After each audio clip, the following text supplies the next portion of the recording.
Yeah, I think a lot of that expectation also starts at the top with Carlos Mendoza. So, Gary, I mean, we've seen Mendoza stay even keeled throughout the process, throughout the ups and downs. What are your early thoughts on his leadership style? Oh, I could not be more impressed. I mean, the first thing that you notice more than anything else is that he's a human being, that you ask him a question, he gives you a straight answer. He communicates with his players incredibly well, but he also doesn't take any guff, and he holds his players to a high standard.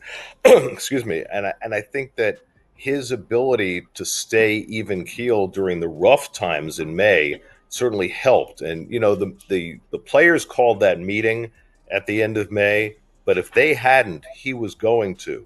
And I think that they knew that. And there's a lot that filters down from the top, and between ownership and David Stearns taking over the baseball operations of this organization and hiring Carlos Mendoza, there is a seriousness of purpose now that has really filtered down. And I think also the addition of JD Martinez, I think that was an underrated move for this team because the Mets veteran players, guys like Lindor and Nimmo, they have a certain style, but JD is a different dude. And I think that his presence in that clubhouse has made an enormous amount of difference. You talk about, as Jerry did, about players holding themselves accountable. And a big piece of that is them talking about game planning on a daily basis and holding each other to that game plan.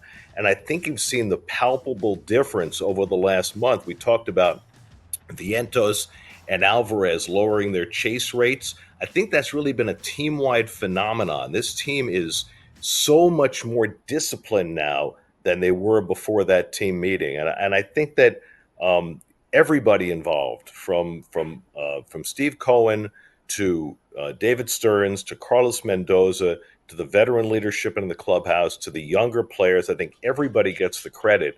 And it's been phenomenal to watch. It really has, because there's been such a palpable change in the way this team has approached its business on a day-to-day basis.